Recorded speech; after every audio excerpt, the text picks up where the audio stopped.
എൻ്റെ പേര് ജീവ ഷാജി. ഞാൻ മൂവാറ്റുപുഴയ്ക്കടുത്ത് പണ്ടപ്പള്ളിയിൽ നിന്ന് വരുന്നു. ഞാൻ ഇവിടെ 4-മത്തെ പ്രാവശ്യമാണ് സാക്ഷ്യം പറയുന്നത്.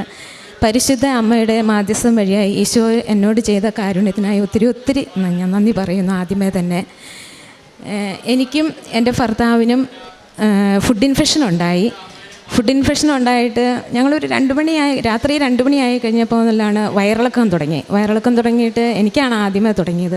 കഴിഞ്ഞ് ഭർത്താവിന് ഒരു 10 വർഷം മുമ്പ് എൻ്റെ ഭർത്താവിന് ആൻജിയോപ്ലാസ്റ്റി ചെയ്തിട്ടുള്ളതാണ്. അപ്പോൾ വയറിളക്കം ഒരു 2-3 പ്രാവശ്യം കഴിഞ്ഞപ്പോൾ മുതൽ എൻ്റെ ഭർത്താവിൻ്റെ വയറ്റിൽ നിന്ന് ബ്ലീഡിങ് തുടങ്ങി, രക്തം പോയി തുടങ്ങി. അപ്പോൾ ആദ്യമേ ഒന്ന് പോയി, രണ്ടാമത് പോയി കണ്ടു കഴിഞ്ഞപ്പോൾ എനിക്ക് വല്ലാത്ത ഭയമായി. അപ്പോൾ തന്നെ ഞങ്ങൾ ഹോസ്പിറ്റലിൽ പോയി. ഡോക്ടറെ കണ്ടുകൊണ്ടിരിക്കുന്ന ഹോസ്പിറ്റലിൽ തന്നെയാണ് പോയത്. അവിടെ രാത്രി ആയതുകൊണ്ട് അവർ അവിടുന്ന് ഇഞ്ചക്ഷനൊക്കെ തന്നു. അപ്പോൾ ഞാൻ വീട്ടിൽ നിന്ന് പോകുമ്പോൾ എൻ്റെ കയ്യിൽ കിട്ടിയത് വേഗം തന്നെ എൻ്റെ ബാഗിലൊരു കൃപാസനം പത്രം എപ്പോഴും തന്നെ ഉണ്ടാവും. കാരണം എന്താണെന്ന് വെച്ച് കഴിഞ്ഞാൽ എന്തെങ്കിലും വിഷമവും ദുരിതം അനുഭവിക്കുന്ന വ്യക്തികളെ കാണുമ്പോൾ ഇതൊന്ന് കൊടുക്കണം, അങ്ങനെയുള്ള രീതിയിൽ എപ്പോഴും തന്നെ എൻ്റെ ബാഗിലൊരു കൃപാസനം പത്രം ഉണ്ടാകാറുണ്ട്. അപ്പോൾ ആ പത്രം ഉണ്ടായിരുന്നു. പിന്നെ കാശുരൂപം, അതുപോലെ തന്നെ തൈലം, ഉടമ്പടി തൈലം, പിന്നെ ഉപ്പ്. വയറിളക്കം ആയതുകൊണ്ട് ഉപ്പും കൂടി കരുതി ഞാൻ വേഗം തന്നെ എടുത്തുകൊണ്ട് പോയത്. അവിടെ ചെന്നപ്പോൾ ഞങ്ങൾ കാഷ്വാലിറ്റി കിടക്കുമ്പോൾ തന്നെ ഞാൻ എൻ്റെ കാര്യമല്ല ശ്രദ്ധിക്കണേ, ഹസ്ബൻഡിൻ്റെ കാര്യമാണ്. കാരണം എന്ന് വെച്ചാൽ ആൻജിയോപ്ലാസ്റ്റി ചെയ്ത ആളായതുകൊണ്ട് ബ്ലീഡിങ് കണ്ടു കഴിഞ്ഞപ്പോൾ ഭയങ്കര വിഷമം ഉണ്ടായിരുന്നു എനിക്ക്. അപ്പോൾ ഞാൻ എപ്പോഴും ഉടമ്പടി തൈലം എടുത്ത് വയറ്റിൽ കുരിശിട്ട് പ്രാർത്ഥിച്ചുകൊണ്ടിരുന്നു. അപ്പോൾ കാഷ്വാലിറ്റിയുടെ ഡോക്ടർ പറഞ്ഞു ഗ്യാസ്ട്രോയുടെ ഡോക്ടർ വരണം, ഹാർട്ടിന് കംപ്ലൈൻ്റ് ഒന്നും അല്ല, വയറിൻ്റെ എന്തോ കംപ്ലൈൻ്റ് ആണ്, എന്താണെന്ന് അറിയുന്നതിന് ഗ്യാസ്ട്രോ വരുന്നോന്ന് പറഞ്ഞു. ഗ്യാസ്ട്രോ രാവിലെ 9 മണിയായപ്പോൾ വന്നു. അൾട്രാസൗണ്ട് ചെയ്യാൻ പറഞ്ഞു. അൾട്രാസൗണ്ട് ചെയ്ത് കഴിഞ്ഞപ്പോൾ ഫുഡ് ഇൻഫെക്ഷൻ ആണെന്ന് പറഞ്ഞു. പക്ഷേ എങ്കിൽ പോലും അവർ പറഞ്ഞു ഈ പ്ലാജറിൻ എന്ന് പറഞ്ഞ ഗുളിക കഴിച്ചുകൊണ്ടിരിക്കുന്നതുകൊണ്ട്, ഹാർട്ട് അറ്റാക്ക് വന്ന ആൾക്കാർക്കറിയാം പ്ലാജറിൻ എന്ന് പറഞ്ഞ ഗുളിക കഴിച്ചുകൊണ്ടായിരിക്കുന്നത്. ആ ഗുളിക കഴിക്കുമ്പോൾ ബ്ലഡ് കട്ടയാവാതിരിക്കാൻ വേണ്ടിയിട്ടുള്ള ഗുളികയാണ്. ആ ഗുളിക കഴിച്ചുകൊണ്ടിരിക്കുന്നത് കൊണ്ട് എവിടെയാണെന്ന് ബ്ലീഡിങ് ഉള്ളതെന്നുള്ള കൃത്യമായിട്ട് മനസ്സിലാക്കുന്നതിന് വേണ്ടിയിട്ട് ഡോക്ടർ പറഞ്ഞു CT സ്കാനും കൂടി ചെയ്യണമെന്ന് പറഞ്ഞു. അപ്പോൾ CT സ്കാൻ ചെയ്യാൻ CT സ്കാൻ ചെയ്യാൻ കയറുന്നതിന് മുമ്പാട് ഡോക്ടർ പറഞ്ഞ് ഈ ബ്ലീഡിങ് എവിടെ നിന്നാണെന്നുള്ളത് കണ്ടുപിടിക്കണമെന്ന് പറഞ്ഞപ്പോൾ തന്നെ മനസ്സിലൊരു വിഷമം, വല്ലാത്തൊരു വിഷമമായി. ദൈവമേ, ഫുഡ് ഇൻഫെക്ഷൻ തന്നെ ആയിരിക്കണേ. മാതാവിനോട് പ്രത്യേകം പ്രാർത്ഥിക്കുക. അപ്പോഴും കാശുരൂപമൊക്കെ കൈ പിടിച്ചുകൊണ്ടിരുന്നെന്ന് പ്രാർത്ഥിക്കുകയാണ്. മാതാവേ, ഫുഡ് ഇൻഫെക്ഷൻ തന്നെ ആയിരിക്കണമെന്നേ പറയാവുള്ളൂ, വേറെ ഒന്നും ആവരുതേ. അപ്പോൾ അവർ പറയുന്നു എവിടെന്നെങ്കിലും ബ്ലീഡിങ് ആണെങ്കിൽ അവിടെ ക്ലിപ്പ് ഇടണം എന്ന് പറഞ്ഞു. അപ്പോൾ അത് കേട്ട് കഴിഞ്ഞപ്പോൾ ഭയങ്കര സങ്കടമായി. പിന്നെ എൻ്റെ കയ്യിൽ ചെറിയ കാശുരൂപം എൻ്റെ കയ്യിലുണ്ടായിരുന്നില്ല. എൻ്റെ മാലയിലുണ്ടായിരുന്ന കാശുരൂപമാണ് ഞാൻ എടുത്ത് കൈ പിടിച്ച് പ്രാർത്ഥിച്ചുകൊണ്ടിരിക്കുന്നത്. ഹസ്ബൻഡിൻ്റെ വയറ്റിൽ വെച്ചൊക്കെ പ്രാർത്ഥിച്ചുകൊണ്ടിരിക്കും. ഉടമ്പടി കാശുരൂപം എടുക്കാൻ ഞാൻ വിട്ടുപോയി. അപ്പോൾ എൻ്റെ ആങ്ങളെ CT സ്കാൻ എടുക്കുന്നതിന് മുമ്പാടായിട്ട് ആങ്ങളെ വരുവാന്ന് പറഞ്ഞു. അപ്പം ഞാൻ ആങ്ങളയോട് പറഞ്ഞു നാത്തൂൻ്റെ ഉടമ്പടി കാശുരൂപം ഒന്ന് കൊണ്ടുവരാമോ, ഞാൻ സൂക്ഷിച്ച് തിരികെ തന്നോളാം എന്ന് പറഞ്ഞു. അപ്പോൾ ആങ്ങളെ വന്നു കഴിഞ്ഞപ്പോൾ ഉടമ്പടി കാശുരൂപം കൊണ്ടുവന്നു. CT സ്കാൻ ചെയ്യണതിന് മുമ്പാട് തന്നെ വരികയും ചെയ്തു, കാശുരൂപം വെച്ച് പ്രാർത്ഥിക്കുകയും ചെയ്തു. ഉടമ്പടി തൈലം വയറ്റിൽ നന്നായിട്ട് വിശ്വാസ പ്രമാണവും പ്രത്യക്ഷീകരണ പ്രാർത്ഥനയും മാറി ചൊല്ലിക്കൊണ്ടിരുന്നു. അങ്ങനെ CT സ്കാൻ ചെയ്തു. CT സ്കാൻ ചെയ്ത് കഴിഞ്ഞപ്പോൾ ഫുഡ് ഇൻഫെക്ഷൻ ആണെന്ന് പറഞ്ഞു. ഞാൻ മാതാവിനോട് എങ്ങനെയാണോ പ്രാർത്ഥിച്ചത് അതുപോലെ തന്നെ ഫുഡ് ഇൻഫെക്ഷൻ തന്നെയാണെന്ന്, പക്ഷേ നല്ല ഇൻഫെക്ഷൻ ഉണ്ടെന്ന് പറഞ്ഞു. അപ്പോൾ അതുകൊണ്ട് ICU കിടക്കണം, വേറെ ഭക്ഷണമൊന്നും കഴിക്കരുത് എന്ന് പറഞ്ഞു. അങ്ങനെ ICUലായി. അപ്പം എനിക്ക് വയറിളക്കമുണ്ട്, പക്ഷേ ഞാൻ എൻ്റെ വയറിളക്കത്തെക്കുറിച്ച് ശ്രദ്ധിക്കണില്ല. ഇടയ്ക്ക് ക്യാൻറ്റീനിൽ പോയി ഞാൻ കഞ്ഞിവെള്ളം മേടിച്ച് കുടിച്ച് കഴിഞ്ഞപ്പോൾ ഉപ്പിട്ട് ഞാൻ പ്രാർത്ഥിച്ച്, ഞാൻ മാതാവേ എൻ്റെ കൂടെ ആരുമില്ല, എന്നെ സഹായിക്കണമേ, എൻ്റെ കൂടെ ഉണ്ടാവണമേ എന്ന് ഞാൻ പ്രാർത്ഥിച്ച് മാതാവിനോട് പറഞ്ഞു. പിന്നെ എൻ്റെ കാര്യത്തെപ്പറ്റി ഞാൻ വിട്ടു. ഞാൻ അങ്ങോട്ടും ഇങ്ങോട്ടും ബില്ലടയ്ക്കാനായിട്ടും ഫാർമസിയിട്ടും ബില്ലടയ്ക്കുന്നിടത്തോട്ടൊക്കെ അങ്ങോട്ടും ഇങ്ങോട്ടും ഓടി നടക്കുന്നു. അപ്പോൾ ICUൻ്റെ മുമ്പിൽ ഗ്രില്ലുണ്ട്. ഗ്രില്ലിൻ്റെ മുമ്പിൽ എല്ലാവരും നിരനിരയായിട്ട് ഇങ്ങനെ, എല്ലാവർക്കും തന്നെ അറിയാം, നിരനിരയായിട്ട് തന്നെ ഇങ്ങനെ കസേരകളിൽ ഇരിക്കുകയാണ്. അപ്പോൾ ഞാനും അവിടെ ഇരുന്ന് കുറച്ച് നേരം കഴിഞ്ഞപ്പോൾ ഒരമ്മയും മോളും ICUയിൽ കയറിയിട്ട് ഭയങ്കരമായിട്ട് നൊലോളിച്ചുകൊണ്ട് ഇറങ്ങി വരിക. അപ്പോൾ ഞാൻ ഗ്രില്ലിൻ്റെ അടുത്തോട്ട് ചെന്ന് സെക്യൂരിറ്റിയോട് ചോദിച്ചു, എന്താ സിസ്റ്ററെ, അവർക്ക് എന്താ പറ്റിയതെന്ന് ചോദിച്ചു. അപ്പോൾ അതിൻ്റെ മോന് സുഖമില്ല, അത് വല്ലാത്ത സീരിയസ് ആണെന്ന് തോന്നണു, അതുകൊണ്ട് അവർക്ക് ഭയങ്കര സങ്കടമായതുകൊണ്ടാണെന്ന് പറഞ്ഞു. അപ്പോൾ ഞാൻ പറഞ്ഞു ഞാൻ മാതാവിൻ്റെ കാശുരൂപവും തൈലമൊക്കെ ഒന്ന് കൊടുത്തോട്ടെ, അപ്പോൾ അതുകൊണ്ട് എന്നെ ഒന്ന് കയറ്റുമോ എന്ന് ചോദിച്ചു. അപ്പോൾ അവർ പറഞ്ഞ് കയറ്റാൻ കയറിക്കോ എന്ന് പറഞ്ഞു. വേഗം തന്നെ ഞാൻ എൻ്റെ കയ്യിലുണ്ടായിരുന്ന പ്രാർത്ഥന പത്രം ഞാൻ ആ മോളുടെ കയ്യിലിട്ട് കൊടുത്തു. മോളെ, ഇത് കൃപാസന മാതാവിൻ്റെ പത്രമാണ്, നിങ്ങൾ പ്രാർത്ഥിക്ക്, ഒരു കുഴപ്പവും പറ്റില്ല. എനിക്കൊന്നും അറിയില്ല, എന്നാന്നൊന്നും അറിയില്ല. അപ്പോൾ അന്നേരം അമ്മ ഭയങ്കരമായിട്ട് നൊലോളിച്ചു. അമ്മ ഭയങ്കരമായിട്ട് ഇതൊന്നും അവർക്ക് ഇതൊന്നും അല്ല കേൾക്കണം, അവർ ഭയങ്കര നൊലോളിയാണ്. അപ്പം ഞാൻ പറഞ്ഞു, ഇതല്ല, നിങ്ങൾ പ്രാർത്ഥിക്കുക, മാതാവിനോട് പ്രാർത്ഥിക്കുക, കൃപാസന മാതാവ് ഒരു കുഴപ്പവും വരുത്തില്ല. അപ്പം മോള് പറഞ്ഞു, എൻ്റെ ആങ്ങളെയാണ്, അത് നടക്കില്ല, വർത്താനം പറയില്ല, ഇങ്ങനെ കിടന്ന അവസ്ഥയിലുള്ളൊരു കുഞ്ഞാണ്. ആ കുഞ്ഞെന്ന് പറഞ്ഞാൽ ഭയങ്കര ജീവനാണ് ആ കുഞ്ഞിന്. അപ്പോൾ ഇവർക്ക് ഭയങ്കര വിഷമം, ഭയങ്കരമായിട്ട് നൊല്ലോളിക്കുക. അപ്പം ഞാൻ വേഗം തന്നെ ഉടമ്പടി ഉപ്പ് കൊടുത്തു. അപ്പം അന്നേരത്തേനും വേഗം തന്നെ ഡോക്ടർ വന്നിട്ട് ഇറങ്ങിപ്പോയി. അപ്പോൾ അവർ പറയണ ഡോക്ടർ വന്നിട്ട് ഒന്നും മിണ്ടാതെ ഇറങ്ങിപ്പോയി, ഇങ്ങോട്ടില്ല എന്നുള്ളൊരവസ്ഥയിൽ ഡോക്ടർ വന്നിട്ട് അങ്ങ് ഇറങ്ങിപ്പോയി. അപ്പോൾ അത് കണ്ടപ്പോൾ അവർക്ക് ഒന്നും കൂടി വിഷമമായി. അപ്പോൾ അവർ ഡോക്ടർമാർ പറഞ്ഞു, നിങ്ങളെല്ലാവരും ഒന്ന് വിളിച്ചു നോക്ക്, മാറി മാറി വിളിച്ചു നോക്കൂ, കുഞ്ഞ് കണ്ണ് തുറക്കുമോ. ഈ കുഞ്ഞ് കണ്ണ് തുറക്കുന്നില്ല. അപ്പോൾ കണ്ണ് തുറക്കുമെന്ന് അറിയാൻ വേണ്ടിയിട്ട് നിങ്ങളൊന്ന് വിളിച്ച് നോക്കുമെന്ന് പറഞ്ഞു. അപ്പോൾ ഇവരൊക്കെ മാറി മാറി വിളിച്ചിട്ടൊന്നും കണ്ണ് തുറക്കില്ല. അതുകൊണ്ടാണ് ഇവർ ഭയങ്കര, ഡോക്ടറും വന്ന് ഒന്നും പറയാണ്ട് മിണ്ടാണ്ട് പോയതുകൊണ്ട് അപ്പോൾ ഇവർക്ക് ഭയങ്കര സങ്കടമായി. അപ്പോൾ ഇനി കിട്ടില്ല എന്നുള്ളൊരു വിഷമത്തിൽ ഇവർ ഇറങ്ങി വന്നാണ് വിളിക്കുന്നത്. അപ്പോൾ അതാണ് ഞാൻ കാണുന്നത്. അപ്പം ഞാൻ അന്നേരം തന്നെ അവരുടെ അച്ഛനെ, ഈ കുഞ്ഞിൻ്റെ അച്ഛനെ അവർ ICUയിലോട്ട് വിളിച്ചു. അപ്പോൾ ഈ അച്ഛനെ ഇങ്ങനെ ഓടിപ്പോകുന്ന പോക്കിന് ഞാൻ പറഞ്ഞു, ചേട്ടാ ഒന്ന് നിന്നേന്ന് പറഞ്ഞിട്ട് വേഗം തന്നെ ഉടമ്പടി തൈലം ഞാൻ കയ്യിൽ കൊടുത്തു. എന്നിട്ട് ഞാൻ പറഞ്ഞു, ഒന്നും വരില്ല, നിങ്ങൾ ഈ ഉടമ്പടി തൈലം ചേട്ടനാ കുഞ്ഞിൻ്റെ നെറ്റിയിൽ കുരിശ് വരയ്ക്കാൻ അറിയാം. അക്രൈസ്തവരവർ കുരിശ് വരയ്ക്കാൻ അറിയാമെങ്കിൽ കുരിശ് വരയ്ക്കുക, അല്ലെങ്കിൽ തൊട്ടാൽ മതി, മേത്തൊക്കെ തൊട്ട് മാതാവിനോട് പ്രാർത്ഥിക്കുക, മാതാവ് എൻ്റെ കുഞ്ഞിൻ്റെ രക്ഷകൊണ്ട് ഇത്രയും നിന്ന് പ്രാർത്ഥിക്കുക, ഞാനും പ്രാർത്ഥിക്കാമെന്ന് പറഞ്ഞു. അപ്പോൾ ഇവരകത്ത് ചെന്നു, ഈ ചേട്ടൻ അവിടെ അകത്ത് ചെന്നു കുഞ്ഞിൻ്റെ നെറ്റിയിൽ ഉടമ്പടി തൈലം പുരട്ടിയതും 1 മിനിറ്റ് കൊണ്ട് ഈ കുഞ്ഞ് കണ്ണു തുറന്നു. അപ്പോൾ അവർക്ക് ഭയങ്കര സന്തോഷമായി. അത് കഴിഞ്ഞ് അപ്പോൾ കുറച്ച് നേരം കഴിഞ്ഞപ്പോൾ ചേട്ടൻ ഇറങ്ങി വന്നു, കുഞ്ഞ് കണ്ണ് തുറന്നു, കുഴപ്പമൊന്നുമില്ല എന്ന് പറഞ്ഞ് ഇതെൻ്റെ നേരെ കൈ കൂപ്പിക്കൊണ്ട് തന്നെ നിൽക്കുക. അപ്പം ഞാൻ പറഞ്ഞു, ഞാനല്ല ഇതിൻ്റെ ആൾ, കൃപാസന മാതാവാണ്, മാതാവിൻ്റെ അടുത്ത് ചെന്ന് നിങ്ങൾ നന്ദി പറയണം എന്ന് പറഞ്ഞു. അപ്പം ഞാൻ ഇതിൻ്റെ ഇടയ്ക്ക് ഈ കുഞ്ഞിനോട് ഈ കുഞ്ഞിൻ്റെ പെങ്ങളോട് പറഞ്ഞു, മോളെ നമുക്ക് ജപമാല ചൊല്ലി പ്രാർത്ഥിക്കാം, അപ്പോൾ മാതാവ് വരും. അപ്പോൾ ഞാൻ പ്രാർത്ഥിക്കുന്ന ICUയിലുള്ള എല്ലാവർക്കും വേണ്ടിയിട്ടാണ്, എൻ്റെ ഭർത്താവിന് വേണ്ടിയിട്ട് മാത്രമല്ല, ഞാൻ എല്ലാവർക്കും വേണ്ടിയിട്ട് പ്രാർത്ഥിച്ചുകൊണ്ടിരുന്നു. മാതാവേ ICUയിലോട്ട് വരണേ, എല്ലാവരെയും രക്ഷിക്കണേ, എല്ലാവരെയും സുഖപ്പെടുത്തണമേ, മാതാവ് വേഗം ഓടി വരണമേ, കുഞ്ഞിനെ രക്ഷിക്കണേ എന്ന് പറഞ്ഞ് പ്രാർത്ഥിച്ചുകൊണ്ടിരുന്നു. അപ്പോൾ കുഞ്ഞ് കണ്ണ് തുറന്നു കഴിഞ്ഞപ്പോൾ അപ്പോൾ തന്നെ എനിക്ക് മനസ്സിലായി മാതാവ് വന്നു. അപ്പോൾ ഞാൻ അവരോട് പറഞ്ഞു, മാതാവ് വന്നു. അപ്പോൾ എൻ്റെ മനസ്സിൽ അപ്പോൾ തന്നെ മനസ്സിലായി എൻ്റെ ഭർത്താവിന് സുഖമായി. അപ്പോൾ തന്നെ ശരിക്കും പറഞ്ഞു കഴിഞ്ഞാൽ എൻ്റെ ഭർത്താവിൻ്റെ ബ്ലീഡിങ് അവിടെ തന്നെ നിന്നു. അങ്ങനെ എൻ്റെ ഭർത്താവ് ICUയിൽ നിന്ന് 2ാമത്തെ ദിവസം പോകുന്നു. അവരിറങ്ങിയതിന് ശേഷമാണ് എൻ്റെ ഭർത്താവ് പോകുന്നത്. അതിൻ്റെ തുടരെ ഓരോരുത്തരും ഒരു 4-5 പേര് ICU കിടക്കുന്നുണ്ടായിരുന്നു. ഓരോരുത്തരായിട്ട് ഇറങ്ങി. പക്ഷേ ഇതിൻ്റെ ഇടയ്ക്ക് കയറി കഴിഞ്ഞപ്പോൾ ഒരു ആൾ ആക്സിഡൻ്റായിട്ട് തലയിൽ ബ്ലീഡിങ്, ബ്ലഡ് ക്ലോട്ട് ചെയ്ത് കിടക്കുന്ന ആൾ സോഡിയം കുറഞ്ഞു പോയിട്ട് ഭയങ്കരമായിട്ട് ഒച്ച അലർച്ച ഉണ്ടാക്കുക. അപ്പോൾ ആ ഹോസ്പിറ്റലിൽ വർക്ക് ചെയ്യുന്ന നേഴ്സിൻ്റെ ഹസ്ബൻഡാണിത്. അപ്പം ഞാൻ ഈ മോളോട് പറഞ്ഞു, മോൾ അതിൻ്റെ പുറത്തിരിക്കുന്നുണ്ട്. അപ്പോൾ അവളോട് പറഞ്ഞു, മോളെ ഇങ്ങനെ ഉടമ്പടി തൈലം ഞാൻ തരാം, മോനൊന്നുകൊണ്ടേ. അപ്പോൾ മറ്റുള്ള നേഴ്സുമാരെല്ലാവരും ഇതിനോട് പറയണ കേട്ട് കഴിഞ്ഞപ്പോൾ ഇതിന് ഭയങ്കര വിഷമമായി. ഇത് പറയുന്ന അനുസരിക്കുന്നില്ല, ഇറങ്ങി ഓടാൻ നോക്കുന്നു. കാലൊടിഞ്ഞ് ഞാൻ കാലിൽ പ്ലാസ്റ്റർ ഇട്ടിട്ടുണ്ട്, പക്ഷേ അത് ഇറങ്ങി ഓടാൻ നോക്കുക. അപ്പം ഞാൻ എൻ്റെ ഹസ്ബൻഡിന് വേണ്ടിയിട്ട് ഞങ്ങൾ ICUയിൽ ഇടയ്ക്കിടയ്ക്ക് കയറ്റുമല്ലോ, ഒരു 5 മിനിറ്റ് നേരം അവിടെ കയറി നിൽക്കാമല്ലോ, ആ സമയത്താണ് ഞാനിത് കേൾക്കുന്നത്. അപ്പം ഞാൻ മോളോട് പറഞ്ഞു, മോനെ കൊണ്ടേ ഉടമ്പടി തൈലം നെറ്റിയെ പുരട്ടി, ഇനി പ്രശ്നങ്ങളൊന്നും ഉണ്ടാക്കില്ല എന്ന് പറഞ്ഞു. അങ്ങനെ ആ കുഞ്ഞും അതങ്ങനെ ചെയ്തു. അത് പിന്നീട് പ്രശ്നങ്ങളൊന്നും ഉണ്ടായില്ല. എങ്കിൽ പോലും പിന്നീട് പ്രശ്നങ്ങളൊന്നും ഉണ്ടായില്ല. ഞങ്ങളത് കഴിഞ്ഞ് റൂമിലായി 6 ദിവസം കഴിഞ്ഞാണ് ഡിസ്ചാർജ്. അപ്പോൾ അന്നേരം എൻ്റെ മനസ്സിലുണ്ട്, ദൈവമേ ആ കൊച്ചിൻ്റെ കാര്യമൊന്നും അറിഞ്ഞില്ല, മോൻ്റെ കാര്യമൊന്നും അറിഞ്ഞില്ലല്ലോ എന്നുള്ള രീതിയിൽ. പക്ഷേ ഞങ്ങൾ പോരുന്നതിന് തൊട്ട് മുമ്പായിട്ട് തന്നെ ഈ കൊച്ച് അവിടെ ജോലി ചെയ്യുന്നതായതുകൊണ്ട് ഈ കൊച്ച് വേഗം തന്നെ എന്നെ കാണാനായിട്ട് വന്നു. എന്നോട് പറഞ്ഞു, ചേച്ചി സുഖമായി, ഓപ്പറേഷൻ ചെയ്യാമെന്ന് ഡോക്ടർ പറഞ്ഞു. ഇപ്പോൾ ഈ സോഡിയം കുറഞ്ഞതുകൊണ്ട് ഓപ്പറേഷൻ ചെയ്യാൻ പറ്റണില്ലായിരുന്നു, ഈ ബ്ലീഡിങ് ആയിട്ട് ബ്ലഡ് കട്ട് ചെയ്ത് വലിച്ച് കളയുന്നതിന് വേണ്ടിയിട്ട്. അങ്ങനെ അതിനും ഓപ്പറേഷൻ ചെയ്യാമെന്ന് പറഞ്ഞു. അങ്ങനെ സന്തോഷമായിട്ട് മാതാവ് എല്ലാ കാര്യങ്ങളും നടത്തി തന്നു. 2ാമത് എൻ്റെ ഭർത്താവിന് നല്ല സുഖമായി, ഒരു കുഴപ്പമില്ലാണ്ട് ഞങ്ങൾ തിരികെ പോരാൻ സാധിച്ചു. 7 ദിവസം കിടക്കാൻ പറഞ്ഞിടത്ത് 6 ദിവസം കിടന്നിട്ട് ഞങ്ങൾ പോകുന്നു. പിന്നീട് ആൻറ്റിബയോട്ടിക് ഇഞ്ചക്ഷൻ ആകാരനാണ് അവിടെ 6 ദിവസം കിടക്കേണ്ടി വന്നത്. പിന്നെ 2ാമതായിട്ട് പറയാമെന്നുള്ള എൻ്റെ അപ്പച്ചന്, ഞങ്ങൾ ചാച്ചാന്നാണ് വിളിക്കുന്നത്. ചാച്ചന് ഒരു 84 വയസ്സായി. ചാച്ചന് ഓർമ്മക്കുറവുണ്ട്, രാത്രിയിൽ തെരുതരം മൂത്രം പോവും, അല്ലാതെ വിഷമമുണ്ട്. അപ്പോൾ അത് കാരണം ചാച്ചന് ഉറക്കം കുറവാണ്, രാത്രിയിൽ ഉറക്കം കുറവാണ്, പകൽ കിടന്നുറങ്ങും. അപ്പോൾ അങ്ങനെ ചാച്ചന് തീരെ ഓർമ്മക്കുറവായിട്ട് ഡോക്ടറെ കണ്ട് ഗുളിക കഴിച്ചു. ചാച്ചൻ പിന്നെ അങ്ങ് തീരെ കിടപ്പിലായി, പെട്ടെന്ന് തന്നെ അങ്ങ് കിടപ്പിലായി കണ്ടു കഴിഞ്ഞപ്പോൾ വല്ലാത്ത വിഷമമായി. ചാച്ചനെ എപ്പോഴും ഓടി നടന്ന ആൾ എല്ലാ കാര്യങ്ങളും ചെയ്തുകൊണ്ട് തന്നെ സ്വയം കാര്യങ്ങളെല്ലാം ചെയ്തുകൊണ്ട് നടന്നയാൾ. അപ്പോൾ അങ്ങനെ അതിന് അമ്മച്ചിക്കാണെങ്കിലും സുഖമില്ലാത്തതാണ്. അതുകൊണ്ട് ചാച്ചനിങ്ങനെ കിടക്കണ കണ്ടു കഴിഞ്ഞപ്പോൾ വല്ലാത്ത സങ്കടമായി. അപ്പം ഞാൻ മാതാവിനോട് പറഞ്ഞു, മാതാവേ ഞാനിവിടെ വന്ന് സാക്ഷ്യം പറഞ്ഞോളാം, എൻ്റെ ചാച്ചനെ ഒന്ന് നടത്തിച്ച് കാണിക്കണേ, തന്നെ കാര്യങ്ങളെല്ലാം ചെയ്യണേ എന്ന് ഞാനിങ്ങനെ പ്രാർത്ഥിച്ചു. ഒരു മാസം കഷ്ടി കിടന്നോളൂ. ചാച്ചൻ പിന്നെ എഴുന്നേറ്റ് നടന്ന് ഇപ്പോൾ സുഖമായിട്ടിരിക്കുന്നു, ഒരു കുഴപ്പമില്ല, പഴയതുപോലെ തന്നെ നടക്കുന്നു.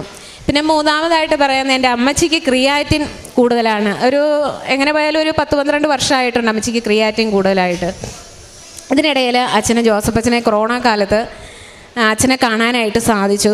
അച്ഛനെ ഇവിടെ വന്നിരുന്ന് കഴിഞ്ഞപ്പോൾ അമ്മച്ചിക്ക് രാവിലെ ഷുഗറിൻ്റെ പ്രശ്നമുണ്ട്, ഷുഗറുണ്ട്, കൊളസ്ട്രോളുണ്ട്, എല്ലാം ഉണ്ട്. അപ്പോൾ ഞങ്ങൾ ഏത്തപ്പഴം പുഴുങ്ങി ആയിട്ട് ഇവിടെ വന്നത്. അപ്പോൾ അവിടെ അകത്ത് കയറിയിരുന്ന് കഴിക്കുമായിരുന്നു. അപ്പോൾ അച്ഛൻ ഇതിലേ വന്നു.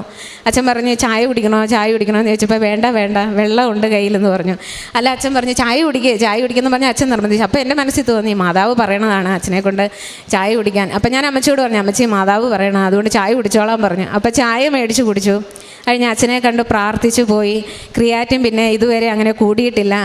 ക്രിയാറ്റിൻ്റെ ലെവല് ഏകദേശം വലിയ കംപ്ലൈൻറ്റുകളില്ലാതെ തന്നെ നല്ല രീതിയിൽ തന്നെ പോകുന്നു, ഒരു കുഴപ്പമില്ലാണ്ട് പോകുന്നു.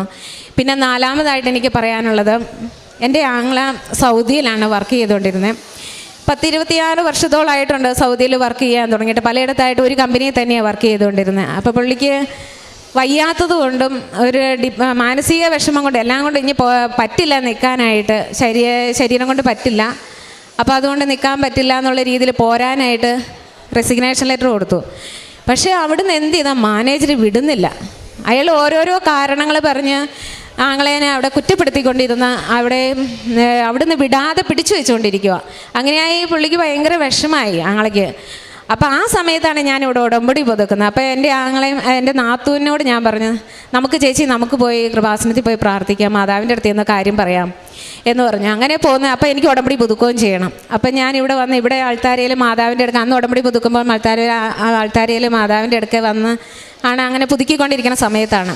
അപ്പോൾ ഞാൻ ചേച്ചിയോട് ഇവിടെ കയറാൻ തുടങ്ങുന്നതിനൊപ്പം ഞാൻ ചേച്ചിയോട് പറഞ്ഞു, ചേച്ചി ഫോണിൽ മാനേജറുടെ ഫോട്ടോ ഉണ്ടോ എന്ന് ചോദിച്ചു.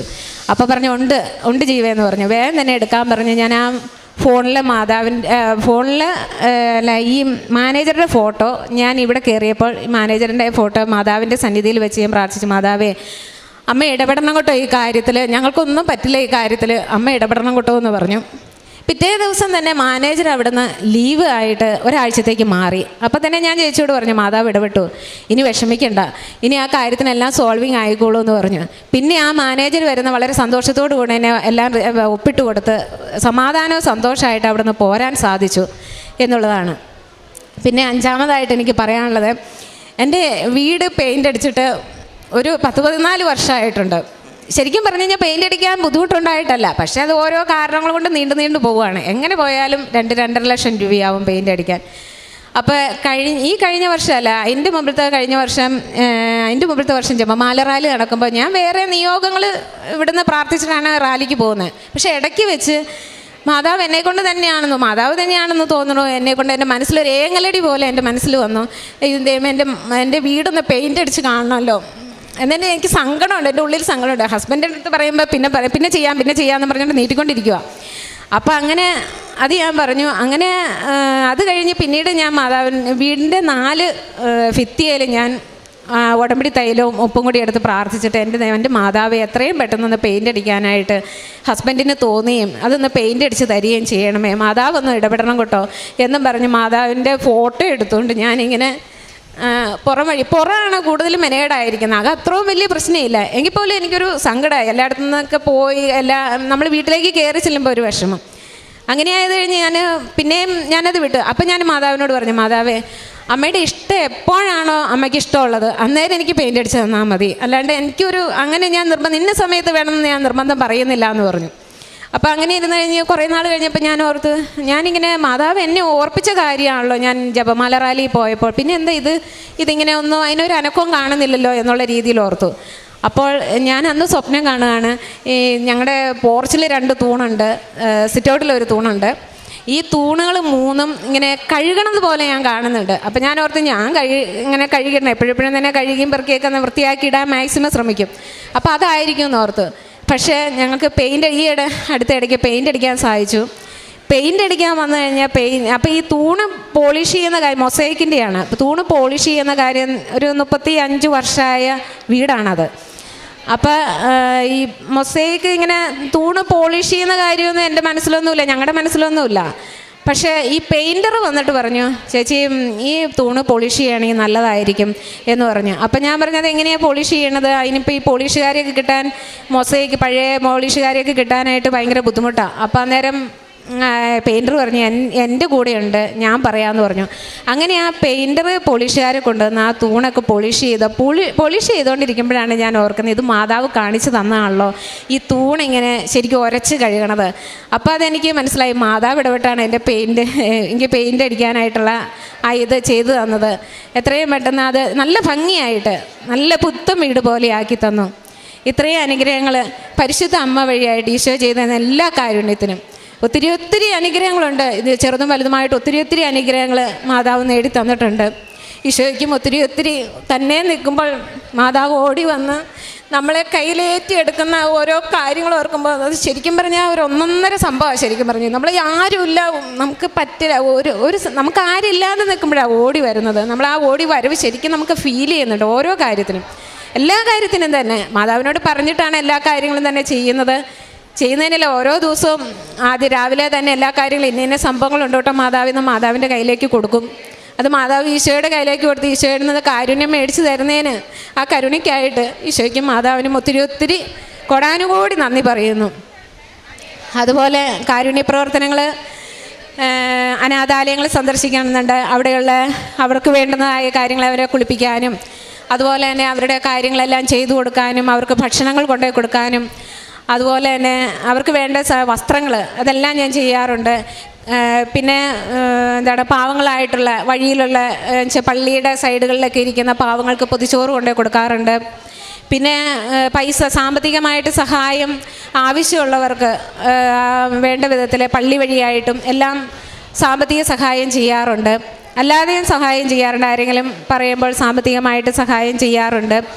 ഇതിലുപരിയൊക്കെ എനിക്ക് ഏറ്റവും മനസ്സിന് സന്തോഷം തരുന്ന കാര്യം ഇവിടെ വന്ന് കൃപാസനം പത്രം കൊടുക്കുക എന്നുള്ളതാണ്.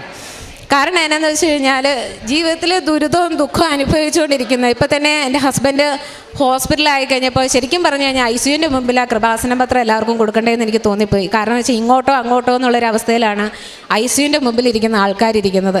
അപ്പോൾ അവിടെയാണ് ശരിക്കും കൃപാസനം പത്രം കൊടുക്കേണ്ടതെന്നുള്ള കാശ് രൂപമൊക്കെ കൊടുക്കേണ്ടതെന്നുള്ളത്. അപ്പം ഞാൻ പിന്നീട് ഇവിടെ വന്ന് പത്രം മേടിച്ചുകൊണ്ട് പോകുമ്പോൾ എനിക്ക് പറ്റുന്ന 2 ആഴ്ച കൂടുമ്പോൾ മിക്കവാറും തന്നെ ഞാനിവിടെ വരുമ്പോൾ 2 കെട്ടിൽ കുറയാതെ തന്നെ പത്രം മേടിച്ചുകൊണ്ട് പോകും. എനിക്ക് തോന്നുന്ന പോലെ പത്രം മേടിച്ചുകൊണ്ട് ഞാൻ വിതരണം ചെയ്യാറുണ്ട്. അപ്പം ഞാൻ ICUവിൻ്റെ മുമ്പിൽ കൊണ്ടുപോയി കൊടുക്കും. അപ്പോൾ അവരൊക്കെ നോക്കിയിരിക്കുകയായിരിക്കും, കൃപാസനം പത്രം കിട്ടിയാലോ, ഒരു കാശ് രൂപം കിട്ടിയെങ്കിൽ എന്ന് മനസ്സിൽ പലരും എന്നോട് അങ്ങനെ പറഞ്ഞിട്ടുണ്ട്. അപ്പോൾ അങ്ങനെ കൊടുക്കാൻ സാധിക്കണം. കൃപാസനം പത്രം കൊടുക്കുന്നതെന്ന് വെച്ച് കഴിഞ്ഞാൽ നമ്മൾ വിഷമിച്ചിരിക്കുമ്പോൾ നേരത്തേക്ക് എങ്ങനെയാണെന്ന് വെച്ച് കഴിഞ്ഞാൽ കാരുണ്യ പ്രവർത്തനമൊക്കെ നേരത്തെ നമുക്ക് ചെയ്യാൻ സാധിച്ചിട്ടുണ്ട്, ഞാൻ ചെയ്യാറുമുണ്ട്. പക്ഷേ കൃപാസനം പത്രം കൊടുക്കുക എന്നുള്ളത് പറയുമ്പോൾ സുവിശേഷം നമുക്ക് കൈമാറാൻ സാധിക്കും. ഈശോയെക്കുറിച്ച്, ഈശോയുടെ കാര്യം പറയാൻ, ഈശോയോട് പ്രാർത്ഥിക്കാനായിട്ട്. ഇപ്പം ഇപ്പോൾ ഹോസ്പിറ്റലിലൊക്കെ ഇരിക്കുമ്പോൾ നമ്മളെക്കാളും ബുദ്ധിമുട്ട് അനുഭവിക്കുന്ന ആൾക്കാരെ കാണുമ്പോൾ അവരോട് പറയും ഞാൻ പ്രാർത്ഥിക്കാം കേട്ടോ, പ്രാർത്ഥിക്കുക. അപ്പം ഞാൻ ചോദിക്കുക എന്നാ പറ്റിയെന്ന് ചോദിക്കുമ്പോൾ അവർക്ക് ഇന്ന വിഷമങ്ങൾ പറയുമ്പോൾ നമ്മൾ ഓരോരുത്തരുടെ വിഷമം കേൾക്കുമ്പോൾ ഞാൻ പ്രാർത്ഥിക്കാം, അന്ന് ആ ഒരൊറ്റ വാക്കിൽ തീർക്കാനേ നമുക്ക് സാധിക്കുന്നുള്ളൂ. പക്ഷേ കൃപാസനം പത്രം കയ്യിലിരിക്കുമ്പോൾ ആ പത്രം കൊടുത്തിട്ട് നിങ്ങൾ മാതാവിനോട് പ്രാർത്ഥിക്കുക, ഈശോ വേഗം തന്നെ ഇടപെടും എന്ന് പറഞ്ഞ് ആ പത്രം കൊടുക്കാൻ അവർക്ക് വായിക്കാനും. പിന്നെ അത് തന്നെയല്ല, പത്രത്തിൽ അച്ഛൻ്റെ ഒത്തിരി സാക്ഷ്യങ്ങളുണ്ട്, വചനങ്ങളുണ്ട്. അതുകൂടാണ്ട് അച്ഛൻ്റെ ഒരു ദിവസത്തെ ധ്യാനമുണ്ട്. അത് വായിക്കുമ്പോൾ തന്നെ ശരിക്കും നമുക്ക് വളരെയധികം ആ ഒരു ഈശോയോട് വേഗം തന്നെ ദൈവമേ എനിക്കും പെട്ടെന്ന് പ്രാർത്ഥിച്ച കാര്യം നടക്കുമല്ലോ എന്നുള്ളൊരു ചിന്തയിൽ നമുക്ക് പെട്ടെന്ന് അത് ഈശോയോട് കൂടുതൽ അടുക്കാനായിട്ട് സാധിക്കും എന്നുള്ള ആ ഒരു പ്രത്യേക ഒരു സന്തോഷം കിട്ടുന്നുണ്ട് കൃപാസനം പത്രം വിതരണം ചെയ്യുമ്പോൾ. കൃപാസനം പത്രം മേടിച്ചു കൊടുക്കുക അത് തന്നെ എനിക്ക് എൻ്റെ ജീവിതത്തിൽ ഏറ്റവും നല്ലൊരു ഇതായിട്ട്, കൃപാസനത്തിൽ വന്നതിൽ ശേഷം പിന്നെ ബൈബിൾ വായിക്കാനായിട്ട്. ബൈബിൾ ഞാൻ യാക്കോബായ സഭയിൽപ്പെട്ട ആളാണ്. ബൈബിള് വായിക്കാൻ സങ്കീർത്തനേ വായിക്കുള്ളൂ, വേറെ ഒന്നും മത്തായി മർക്കോസ് ലൂക്കോസ് അങ്ങനെ സുവിശേഷങ്ങൾ വായിക്കില്ല. മത്തായി മർക്കോസ് ലൂക്കോസ് എടുക്കും, പക്ഷേ പിന്നെയും സങ്കീർത്തനത്തിൽ തന്നെ പിടിക്കും. സങ്കീർത്തനം മാത്രമേ ഞാൻ വായിക്കുള്ളൂ. എന്നും കുമ്പസാരിക്കാറുണ്ട്, കുർബാന കൊള്ളാറുണ്ട്, അതുപോലെ തന്നെ നോമ്പെടുക്കും, ഉപവാസം എടുക്കും, പ്രാർത്ഥനയുണ്ട്, എല്ലാം ഉണ്ട്. പക്ഷേ ഈ സുവിശേഷം വായിക്കുക എന്നുള്ളത് എന്നെക്കൂടി സാധിച്ചിട്ടില്ലായിരുന്നു പറയാം. കാരണം വെച്ചാൽ 2019 ഈ ഉടമ്പടി എടുത്തതിന് ശേഷം കൃപാസനത്തിൽ വന്നു കഴിഞ്ഞപ്പോൾ ഈ ഉടമ്പടി ധ്യാനം മാസത്തിലൊരിക്കൽ കൂടണമെന്നുണ്ടല്ലോ. അങ്ങനെ തിങ്കളോ അല്ലെങ്കിൽ ചൊവ്വാഴ്ച ഉടമ്പടി ധ്യാനത്തിന് വരുമ്പോൾ ഇവിടെ അച്ഛനൊരു സുവിശേഷത്തിൻ്റെ ഒരു വചനത്തിൻ്റെ ആദ്യ വാക്ക് പറയുമ്പോൾ തന്നെ ബാക്കി ഇവിടെ ഇരിക്കുന്നവരെല്ലാവരും ബാക്കിയെല്ലാം മൊത്തം പറയുക. അങ്ങനെ കേൾക്കുമ്പോൾ ഞാൻ തന്നെ വിചാരിച്ചു, ദൈവമേ ഇത്രയും വർഷം ഈ ക്രിസ്ത്യാനിയായിട്ട് ജീവിച്ചിട്ട് ദൈവമേ എനിക്കൊരു അതിനൊപ്പം പറയാൻ സാധിക്കണില്ലല്ലോ. എനിക്കെന്തോ എന്നോട് തന്നെ ഒരു ലജ്ജ തോന്നി. അപ്പോൾ അന്ന് തന്നെ ഞാൻ മാതാവിനോട് പ്രാർത്ഥിച്ചു, മാതാവേ എനിക്കും ഇതൊന്ന് സാധിക്കണം, എനിക്ക് സുവിശേഷം വായിക്കാനായിട്ട് എനിക്ക് സാധിക്കണം, ഇതിലെ കാര്യങ്ങളൊക്കെ ഈശോയുടെ വചനങ്ങളൊക്കെ കൂടുതൽ അറിയാനായിട്ട് ഗ്രഹിക്കാനുള്ള കഴിവ് എനിക്ക് തരണേ, എനിക്ക് കൃപ തരണേ എന്ന് പ്രാർത്ഥിച്ചു. അപ്പോൾ ഞാനിങ്ങനെ പ്രാർത്ഥിച്ചുകൊണ്ടിരിക്കുമ്പോൾ തന്നെ അച്ഛൻ പറയുന്നുണ്ട്, അച്ഛനാവാൻ പഠിച്ച സമയത്ത് ലൂക്കോസിൻ്റെ സുവിശേഷത്തിൽ കൂടുതൽ വായിച്ചു, അങ്ങനെയുള്ള കാര്യങ്ങൾ അച്ഛനവർ പറയുക. അപ്പോൾ എനിക്ക് തോന്നി ഇന്ന് ചെന്നിട്ട് വീട്ടിൽ ചെന്നിട്ട് ലൂക്കോസിൻ്റെ സുവിശേഷം ഒന്ന് വായിക്കണം. ഞാൻ വീട്ടിൽ ചെന്നിരുന്ന് ലൂക്കോസിൻ്റെ സുവിശേഷം എടുത്ത് തുടങ്ങിയപ്പോൾ തന്നെ ഞാൻ മാതാവിനോട് പറഞ്ഞു, മാതാവേ എനിക്കിത് നന്നായിട്ട് വായിക്കാനുള്ള, ഗ്രഹിച്ച് വായിക്കാനുള്ള, കാരണം വെച്ചാൽ നമ്മൾ ചുമ്മാ അങ്ങ് ഉഴപ്പി വായിച്ചിട്ടും കാര്യമില്ലല്ലോ, ഗ്രഹിച്ച് വായിക്കാനുള്ള ഒരു കഴിവ് തരണേ. അങ്ങനെ ഞാൻ അന്ന് ഒരു 1.5-2 മണിക്കൂർ ഇരുന്ന് വായിച്ചു. പിന്നെ എനിക്ക് സുവിശേഷം വായിക്കാനുള്ള ഒരു കൃപ കിട്ടി. അതെനിക്ക് ഭയങ്കര ഒരു അനുഭവമാണ് കൃപാസനത്തിൽ വന്നതിന് ശേഷം. അതുവരെ നമ്മളൊരു പാരമ്പര്യ വിശ്വാസിയായിട്ടിരുന്നാലും ബൈബിൾ പരമായിട്ടുള്ളൊരു വിശ്വാസിയായിട്ട് മാറിയത് ശരിക്കും പറഞ്ഞാൽ കൃപാസനത്തിൽ വന്നതിന് ശേഷമാണ്. ശരിക്കും പറഞ്ഞാൽ ഒരു ക്രിസ്ത്യാനിയാവുന്നത്, ഞാൻ ജനിച്ചു പോകുന്ന ക്രിസ്ത്യാനിയാണ്, യാക്കോബായ സഭയിൽപ്പെട്ടതാണ്, എല്ലാം ഞാൻ ഭയങ്കരമായിട്ട് പ്രാർത്ഥിക്കും, എല്ലാം ചെയ്യുന്നുണ്ട്. പക്ഷേ കൃപാസനത്തിൽ വന്നതിന് ശേഷം ശരിക്കും ഒരു ക്രിസ്ത്യാനിയായി മാറി, ബൈബിൾ പരമായിട്ടുള്ള ക്രിസ്ത്യാനിയായിട്ട് ഞാൻ മാറി. ഞാൻ പറഞ്ഞതിൽ എന്തെങ്കിലും തെറ്റുണ്ടെങ്കിൽ ക്ഷമിക്കണം. എങ്കിൽ പോലും എനിക്ക് ശരിക്കും പറഞ്ഞാൽ ഞാനൊരു ക്രിസ്ത്യാനിയായിട്ട് മാറിയത് ബൈബിൾ വായിച്ച് അതിലടങ്ങിയിരിക്കുന്ന ഈശോയുടെ വചനങ്ങൾ കേട്ട് അല്ലെങ്കിൽ അറിഞ്ഞ് അത് ഗ്രഹിച്ച് ഒരു ക്രിസ്ത്യാനിയായിട്ട് മാറാൻ സാധിച്ച് കൃപാസനത്തിൽ വന്നതുകൊണ്ടാണ് എന്ന് പൂർണ്ണമായിട്ട് ഞാൻ വിശ്വസിക്കുന്നു. ഇത്രയും അനുഗ്രഹങ്ങൾ തന്ന ഈശോയ്ക്കും പരിശുദ്ധി അമ്മയ്ക്കും കോടാനുകോടി നന്ദി പറഞ്ഞുകൊണ്ട് എൻ്റെ സാക്ഷ്യം നിർത്തുന്നു. വിശുദ്ധിയുടെ നിബന്ധനകളായ 10 കൽപ്പനകൾ അടങ്ങുന്ന വാഗ്ദാന പേടകം വഹിച്ചുകൊണ്ടുള്ള പഴയ നിയമ ജനതയുടെ യാത്ര, ആ യാത്രയിൽ അവർക്ക് സംരക്ഷണവും സഹായവും അവർക്ക് ശക്തിയുമൊക്കെയായി മാറുന്നത് ആ സാക്ഷ്യ പേടകമാണ്, വാഗ്ദാന പേടകം. മനുഷ്യന് ചെയ്യാൻ സാധിക്കാത്ത കഠിന രക്ഷാകര പദ്ധതികൾ എങ്ങനെയാണ് ഉടമ്പടി വഴി ദൈവം പ്രവർത്തിക്കുക? അതുകൊണ്ടാണ് പുറപ്പാട് 14:14 തിരുവചനങ്ങൾ പറയുന്നുണ്ട്, നിങ്ങൾ ശാന്തരായിരുന്നാൽ മതി, കർത്താവ് നിങ്ങൾക്ക് വേണ്ടി യുദ്ധം ചെയ്തു കൊള്ളും. ഇവിടെ ഈ മകളുടെ അനുഭവ സാക്ഷ്യത്തിൽ തൻ്റെ 4ാമത്തെ സാക്ഷ്യമാണ് അൾത്താരയിൽ പറയുന്നത്. അപ്പോൾ നിരന്തരമായി കർത്താവിനോടൊത്തുള്ള ഒരു ജീവിതവും ഉടമ്പടിയുടെ മഹത്വം എന്ത്, മാഹാത്മ്യം എന്ത്, എങ്ങനെ ഉടമ്പടി ജീവിതം തന്നെ ഒരു ദൈവ പൈതലാക്കി മാറ്റുന്നു. നാം എല്ലാവരും ദൈവ പൈതങ്ങളാണ്. എന്നാൽ ഉടമ്പടി നമ്മെ എങ്ങനെയാണ് കർത്താവിൻ്റെ സ്നേഹത്തിലേക്ക് കൂടുതൽ അടുപ്പിക്കുക എന്നുള്ളതാണ്. അതിന് പല കാര്യങ്ങളും ഈ മകൾ പറഞ്ഞു. തൻ്റെ കുടുംബത്തിൽ കിട്ടിയ രോഗസൗഖ്യങ്ങൾ ഹസ്ബൻഡിൻ്റെയും അതുപോലെ മറ്റ് കുടുംബത്തിലേക്ക് വന്ന ഓരോ കൃപകളുമൊക്കെ പറയുമ്പോഴും തനിക്ക് എങ്ങനെ ഇന്ന് ഏറ്റവും കൃപയോടുകൂടി വിശുദ്ധ ഗ്രന്ഥം വായിക്കാൻ പറ്റുന്നു, അതുപോലെ കാരുണ്യ പ്രവർത്തികളൊക്കെ അത് ചെയ്തിട്ടുണ്ട് ഇതിനു മുമ്പും, ഇപ്പോൾ ചെയ്യുന്നുണ്ട്. എന്നാൽ ഈശോയെ കൊടുക്കുക, കൈമാറ്റം ചെയ്യുക, അതാണ് പ്രേക്ഷിത പ്രവർത്തനം. നമ്മുടെ നിബന്ധനയിൽ, അതായത് ഉടമ്പടി നിബന്ധനയിൽ 4ാമത്തെ നിബന്ധനയാണ് ആത്മാക്കളുടെ രക്ഷയിലുള്ള പ്രവർത്തനം അഥവാ പ്രേക്ഷിത പ്രവർത്തനം. അപ്പോൾ ഈശോ കുരിശിൽ മരിച്ചത് ആത്മാക്കളെ വീണ്ടെടുക്കുന്നതിന് വേണ്ടിയിട്ടാണ്, ആത്മാക്കളുടെ രക്ഷയ്ക്ക് വേണ്ടിയിട്ടാണ്. ആ ഒരു ഈശോയോട് ചേർന്ന് ആ ഒരു പ്രവർത്തനത്തിൽ ഓരോ ദൈവ പൈതലും പങ്കാളിയാവുകയാണ്. ഇവിടെ വന്ന് ഉടമ്പടിയെടുത്ത് കൃപാസന പത്രം മറ്റുള്ളവർക്ക് കൊടുക്കുന്നതിലൂടെ, അതായത് അതിൽ വരുന്ന ഓരോ അനുഭവങ്ങളും അത് സുവിശേഷ വിഹിതമായ അനുഭവങ്ങളാണ് ആ കൃപാസന പത്രത്തിൽ ഓരോ മാസവും അച്ചടിച്ച് വരുന്നത്. അതിൽ ഈശോ എങ്ങനെയാണ് ഓരോ ജീവിതത്തിലും കുടുംബത്തിലും ഇടപെടുന്നത്, അങ്ങനെ കൃപാസന പത്രത്തിലൂടെ അമ്മയുടെ സാന്നിധ്യവും ഒക്കെ നമുക്ക് പറഞ്ഞു തന്നുകൊണ്ട് വരുന്ന അനുഭവങ്ങൾ അത് മറ്റുള്ളവർക്ക് കൊടുക്കുമ്പോൾ പെട്ടെന്നൊന്നും ഒരു ബൈബിൾ വായിക്കുവാൻ ചിലപ്പോൾ എല്ലാവർക്കും സാധിച്ചെന്ന് വരില്ല. എന്നാലും നാം കൊടുക്കുന്ന ഈ ഒരു കൃപാസന പത്രം അത് അവരുടെ ഏതെങ്കിലും ഒരു സമയത്ത് ആ മക്കൾക്ക് അത് കൈകൊണ്ടെടുക്കുവാൻ അമ്മ തോന്നിക്കും, ഈശോ തോന്നിക്കും. അതവരെടുത്ത് അതവർ വായിച്ചു കഴിയുമ്പോൾ അവരുടെ ജീവിതത്തിൽ അവർക്ക് കിട്ടുന്ന ആശ്വാസം, പിന്നീട് എത്രയോ സാക്ഷ്യങ്ങളാണ് നമുക്ക് ഈ അൾത്താരയിൽ പങ്കുവച്ചിട്ടുള്ളത്. ഇവിടെ ഓടി വരുന്ന കാര്യം ഈ മകൾ തന്നെ എങ്ങനെയാണ് ഹോസ്പിറ്റലിൽ വെച്ചൊരു കൃപാസന പത്രം ഒരു കുഞ്ഞിന് കൊടുക്കുന്നു, അത് പിന്നീട് എങ്ങനെ ആ ഒരു റിക്കവറിയിലേക്കൊക്കെ മാറുന്നു. ഇതൊക്കെ നാം ഓരോ ദിവസവും കാണുകയും കേൾക്കുകയും ചെയ്യുന്ന കാര്യങ്ങളാണ്.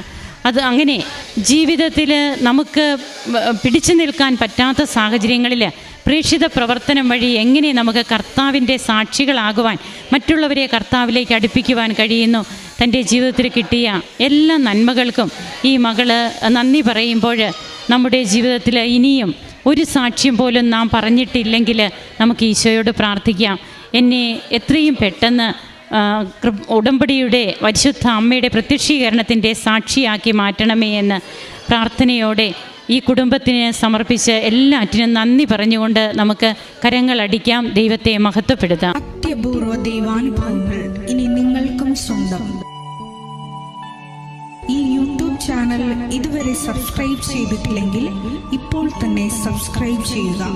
ഈ വീഡിയോ ഇപ്പോൾ തന്നെ നിങ്ങളുടെ സുഹൃത്തുക്കൾക്ക് ഷെയർ ചെയ്തുകൊണ്ട് കർത്താവിൻ്റെ പ്രേക്ഷിതരാകുക.